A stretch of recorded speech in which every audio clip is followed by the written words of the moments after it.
સૃષ્ટિમાં પ્રત્યેક જીવ, માનવ, દેવ, ભગવાન જે પણ છે તેમાં સામાન્ય બાબત શું છે? એવું શું છે જેનાથી કોઈ પર નથી? તે છે કર્મ. સૃષ્ટિમાં કશું જ કર્મ રહિત નથી. લો ઓફ એક્શન કહે છે કે બ્રહ્માંડમાં કર્મ સતત ચાલ્યા કરે છે અને તેનાથી જ આ અસ્તિત્વ છે. ભગવદ્ ગીતાનો 3જો અધ્યાય કર્મયોગ છે. આ અધ્યાયમાં શ્રી કૃષ્ણ કહે છે, નમે પર્થાસ્તિ કર્તવ્યમ ત્રિષુ લોકેષુ કિંચન નાનવાપ્તમ વાપ્તવ્યમ વર્ત એવ ચ કર્મણિ. હે પાર્થ, ત્રણેય લોકમાં મારા માટે કોઈ કર્તવ્ય નથી. ન તો મારે કંઈ મેળવવાનું છે કે ન તો પ્રાપ્ત કરવાનું છે. આમ છતાં હું નિયમ કર્મોમાં વ્યસ્ત છું. આ વાત આ નિયમ કહે છે. જીવ માત્ર તેના મૂળભૂત પ્રાકૃતિક ગુણોના આધારે કર્મ કરવા બંધાયેલો છે. સૃષ્ટિમાં કશું જ કર્મથી મુક્ત નથી. માનવ કલ્પના શક્તિ ધરાવે છે અને તેથી તેની પાસે કર્મ સ્વતંત્રતા છે. શું કરવું, કેવી રીતે કરવું તે પોતે નિશ્ચિત કરી શકે છે. આ રીતે તે પોતાની સમજ મુજબ કર્મ કરે છે. જ્યારે સૃષ્ટિમાં અન્ય પોતાના પ્રાકૃતિક ગુણધર્મ મુજબ કર્મ કરે છે, પરંતુ કર્મથી કોઈ મુક્ત નથી. આપણું સર્જન જ નિશ્ચિત કર્તવ્ય સાથે થયું છે, એટલે કે કર્મ આપણા અસ્તિત્વ સાથે જોડાયેલું છે. કર્મયોગ અધ્યાયના 10મા શ્લોકમાં કહ્યું છે, સહયજ્ઞા પ્રજા સૃષ્ટવા પુરોવાચ પ્રજાપતિ અનેન પ્રસવિષ્ય ધ્યમેશ વોસ્તિષ્ટકામ દુઃખ. બ્રહ્માએ સૃષ્ટિના પ્રારંભે મનુષ્યનું સર્જન તેમના કર્તવ્યો સાથે કર્યું અને કહ્યું, આ યજ્ઞો કર્તવ્યોનું પાલન કરીને સમૃદ્ધ થાઓ. તે તમે જે કંઈ પ્રાપ્ત કરવા ઈચ્છો છો તે પ્રદાન કરશે. અહીં કર્મોનું ફળ કેવી રીતે પ્રાપ્ત થાય છે તેની વાત છે.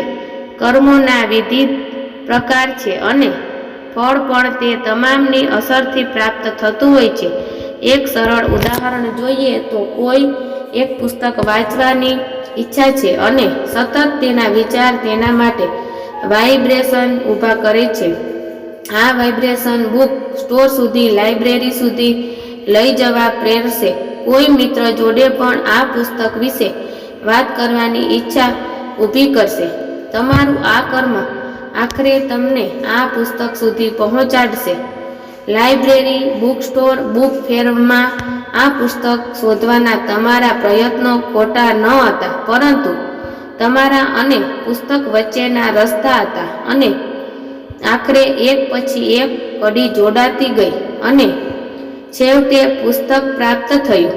પુસ્તક માટેની ઈચ્છાથી શરૂ કરી તમારા હાથમાં પુસ્તક પહોંચવું તે સુધીની સમગ્ર પ્રક્રિયા કર્મ જ છે. ફરી પેલો સંવાદ યાદ કરીએ તો અગર કિસી કો પૂરી शिद्दत से चाहो तो पूरी कायनात उसे मिलाने में लग जाती है. મળવા માટે વ્યવસ્થા કાયનાત ગોઠવી શકે છે, પરંતુ મળવા માટે પ્રયત્નો તો આપણે જાતે જ કરવા પડે છે.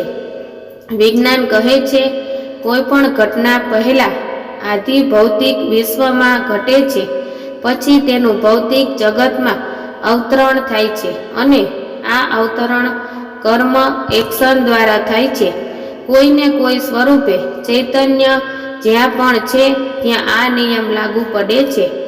ઉર્જા ગતિશીલ છે, રૂપાંતરિત થાય છે, કંપનમાં ફેરફાર થાય છે. કશુંક સર્જન થાય છે, કશુંક વિસર્જન પામે છે.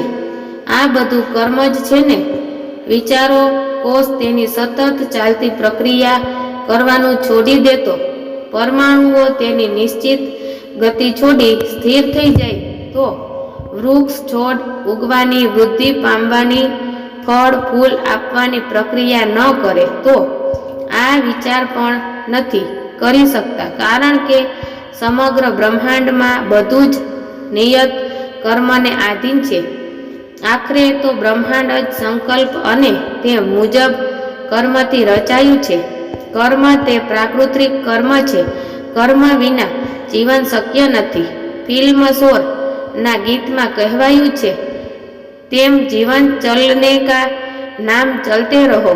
શુભ હો શામ.